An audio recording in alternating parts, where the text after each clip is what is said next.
I'm down with it. I'm down with it. Be kicked out by the next show. Yes. So welcome. Hey, hi, hello, welcome, welcome, welcome. It is Talk Sessions with Co, and I'm your girl, Life Coach Co. And I have with me some beautiful Black women that's going to be accompanying me in a conversation about, guess what? Social wellness.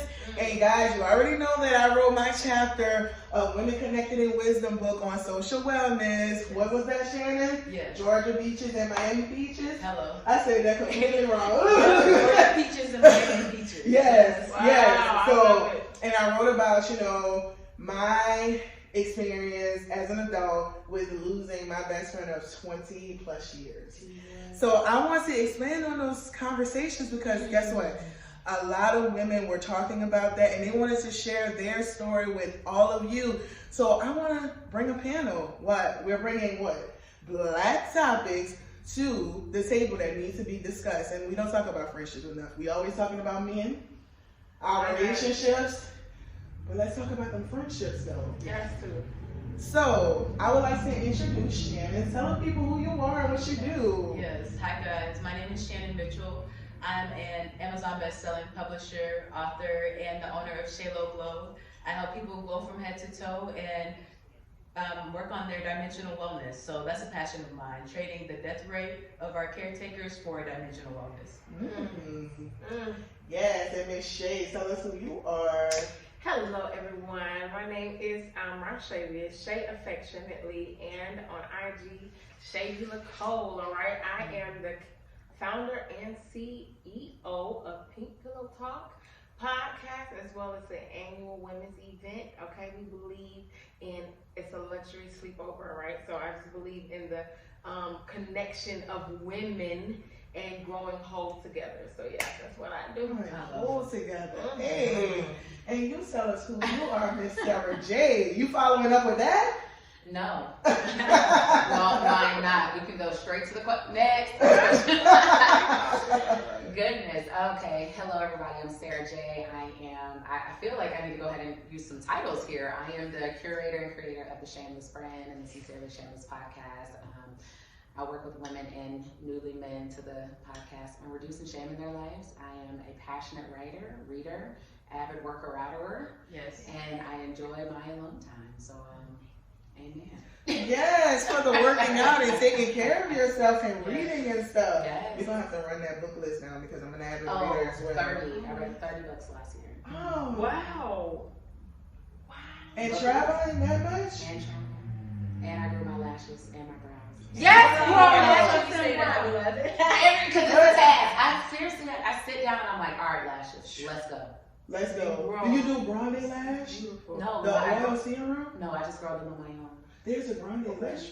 Girl, no, I just sit and look in the mirror. How do you grow? Just sit and look in the mirror. That's all you do? Is it called manifesting brows? No, it's just called. Stop with that. That's your chapter. Oh, we need to add that. Manifesting brows and lashes. No, you literally just comb them. That's it. That's great. I love it. I love it. Thank you for sharing that. As you see, these women are hilarious, and I'm ready to get into some conversations. So, social wellness. Social wellness. Shannon, can you give us that definition for social wellness? Oh, that's a great question. So I do not have it memorized, but when I think about social wellness, I think about the relationship that you have with yourself, right? The boundaries that you set for yourself, and then how you interact with people in your environment, whether that's romantic relationships, like Courtney said, work relationships, if we're talking about occupational wellness, and just different people that you might come in contact with in general. I love that. And we have to run that down because we got to make sure, understand that the relationship first starts with yourself. Yeah. You're a creator. Hello? We got to make sure that we are manifesting. I don't like that word. We are making sure that we are curating. I don't like that word.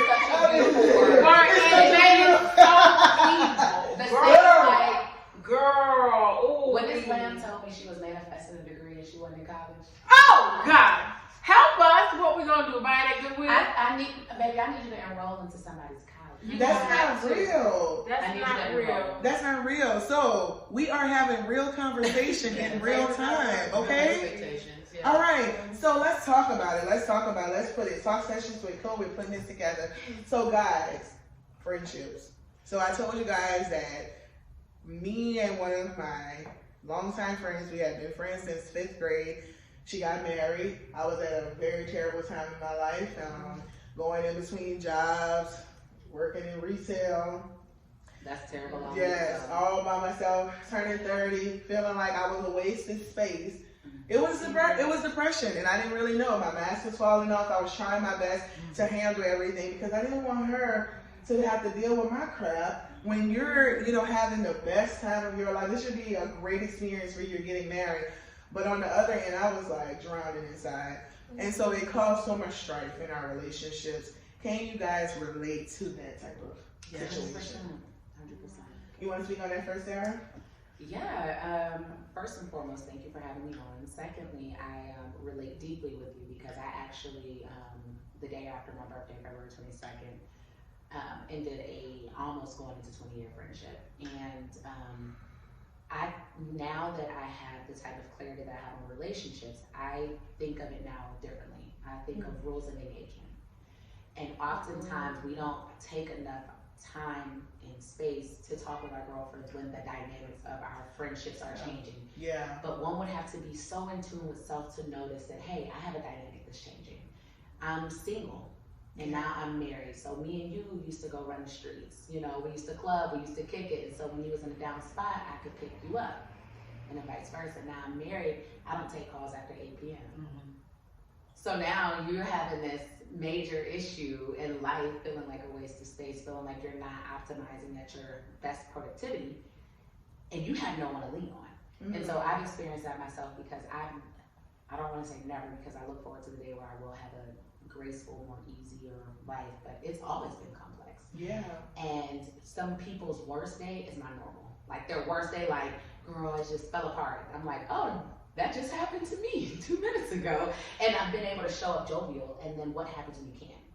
Mm-hmm. And then your friends are like, well, what's wrong with you? Right. What's going on with you? Right. You can't be happy for me? It's like, baby, this ain't even about you. Right. This is about the mask that's been falling for 10 plus years, and no one sends a life raft, and partially that's my fault because I didn't ask for a savior, but the other half is, where's your self-awareness and your love for me?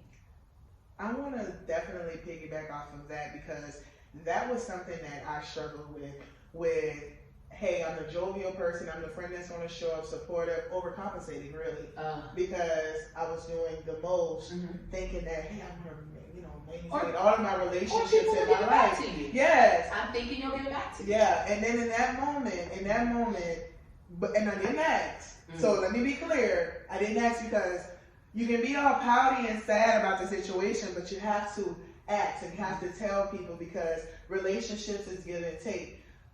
There's going to be moments where you're not going to always be happy. You're not going to always have those moments where you are having the best experiences in life and seasons, but you also have to say it. You have to say it, and I didn't say it, but I also didn't get the grace. It was always about what's wrong with her. What she got going on? Oh, she ain't happy for you. She jealous. Oh, the relationship is about to change, so she feels some kind of way because you get married. Is that what somebody said to you? That's what they said to her behind my back. My God. And so when we had, it looked like you got something to say. Say something about that. That's very interesting because I think what we fail to do in friendships is empathize with other people. And we feel like the value of a friendship is based upon how much the other person is into me. And we don't take on the servant leadership role in our friendships.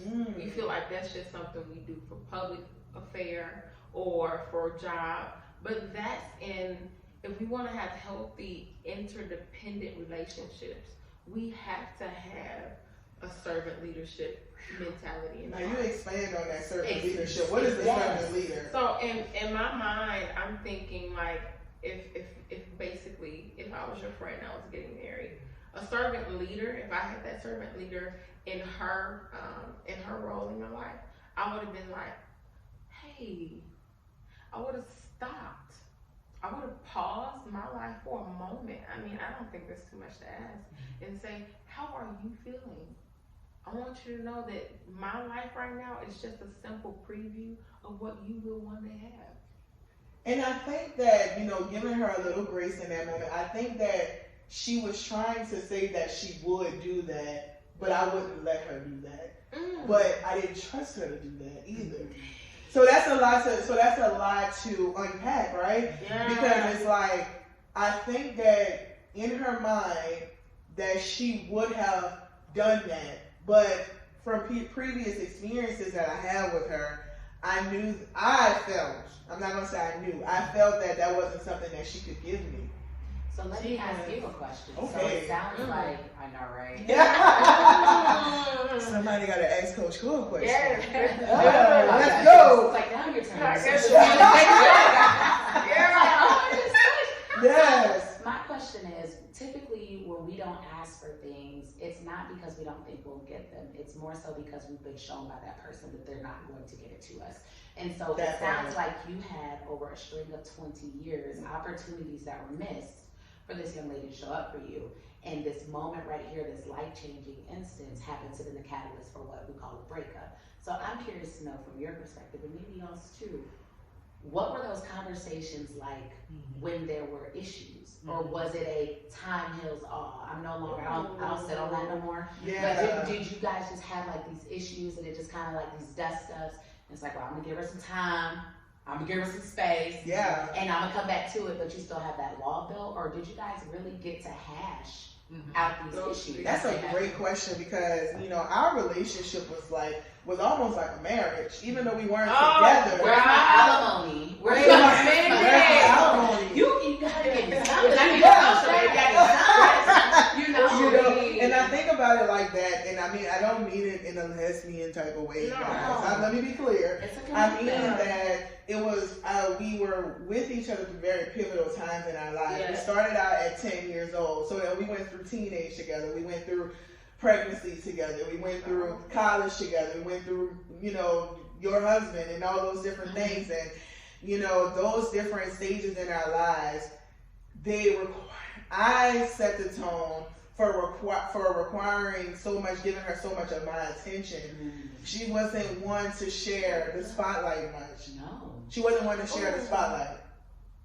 So therefore, I was like, I know this is her moment, so I'm going to make sure she has that spotlight. And so when she was trying to ask me questions and come in and just be like, how you're doing, I didn't trust her enough. And also I was trying to be a good friend and also not let my mask and on. nice. You were trying to be nice. Yes. And so I was just like, if I make this about me, this is already going to be an issue with you. It's already going to be an issue because that's one of our issues. Yeah. And so, but at the same time, it was supposed to be about you. It was the time to be about you. It's about y'all. Right, but that's how but I didn't see it that way because I'm like, you're the one that's getting married. Why would I bring my woes to you right now? This is not the time for that. But at the same time, this is a great time. I felt like it was her time. So it's like sharing all of that to say use acts if we, glossed over a lot of things. Yes and no. We have fell off more than one time, and we've had these powerful conversations, but it got to the point where it's saying, at what point are we going to accept this is who you are, this is who I am, and it's either we're going to accept that or we're going to go our separate ways. And so that was the hardest part for me because I'm like, I have to accept who she is and let her be comfortable being who she is and not who I expect her to be and who I want her to be. Even if that means that you can't be here anymore because I can't tolerate it. And I'm talking a lot, but one of the things that I really wanted to say is that I had got tired of being the person that managed all of my friendships in my life. Because I couldn't. That was the problem. In my relationships, the nature of my relationship changed because I was usually the manager. I'm managing emotions, managing everybody's happiness, peace, all this stuff like that. I took on that savior role. I did. I took that on. And then when I couldn't do it anymore, Because I'm telling you, Jesus wanted his job back. When I couldn't My do it God. anymore, I can't do it. You were coaching everybody. I was coaching everybody, trying to show up for everybody, trying to maintain, because that came from my own lack of, I don't want to lose nobody, lose friends. I want to be a people pleaser. I want everybody to be happy and whole. We And, don't even have you that know? conversation. We could rather hear it. Yes. My God, that's so much. So I wanted that. So the thing Yeah. about it is that what I want everybody to do and what I want to take from this is that there's an accountability role, and then there's a role that other people failed you in as well. The accountability piece was that trying to overcompensate for everybody when I couldn't do that anymore, instead of having that grace for that, something must be going on with her. It was more, she's not showing up. Mm-hmm. So, I have one question.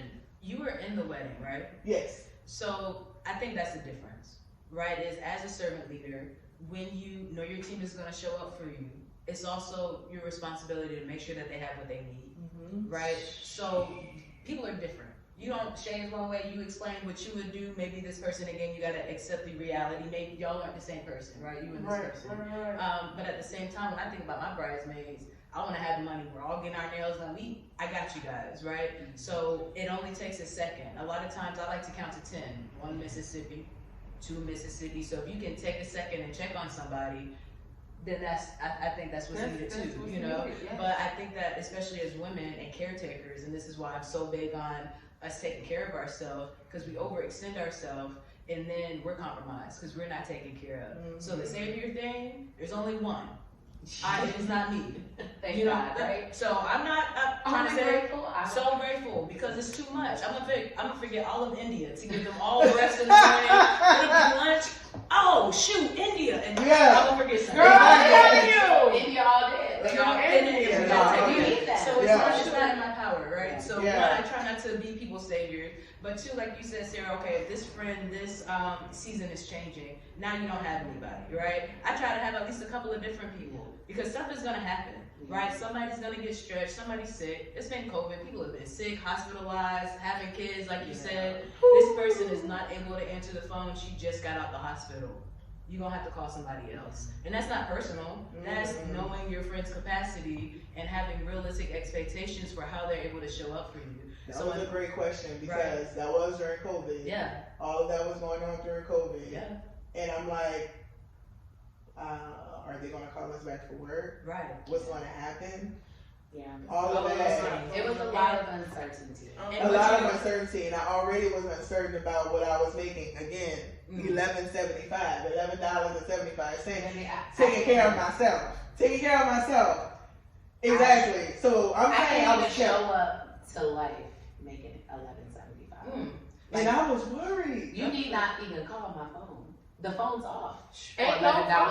The phone. Ain't no phone. They I'm got doing echo calls from my block. Hello. If you hear me, hello. just come get me.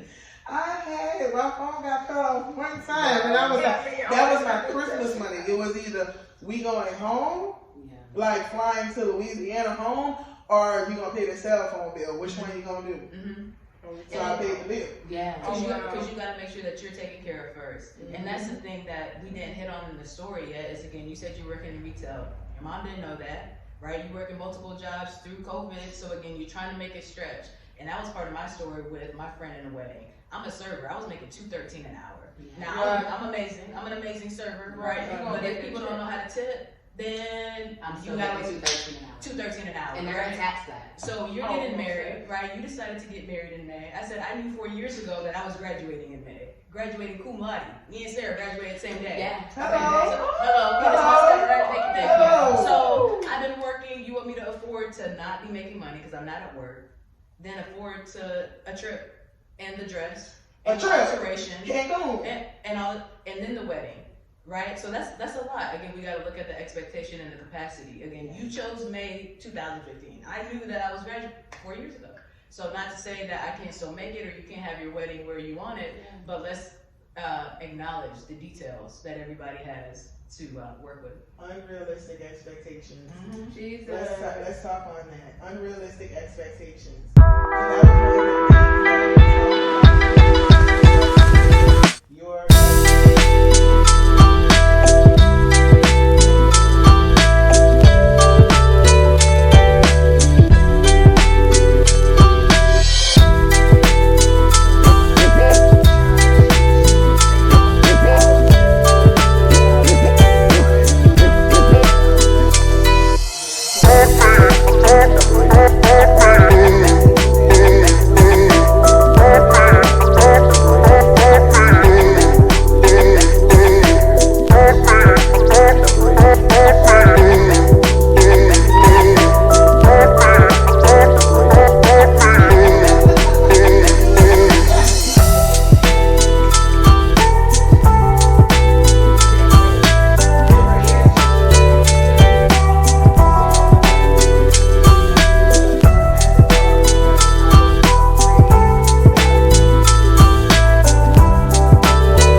but I'm not sure what more was for her, what the expectation was.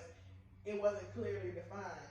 So, go ahead. So I know it's the thing about it is that, but so I have to see exactly what, and so that conversation was something that we never had. We never had what the expectation was and what wasn't met. I don't think that it matters though.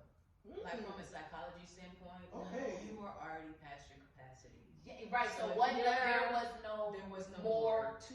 Wasn't no more. But there's no more. There's no more. There's no we're out of more. When it comes to the relationship, it's so interesting.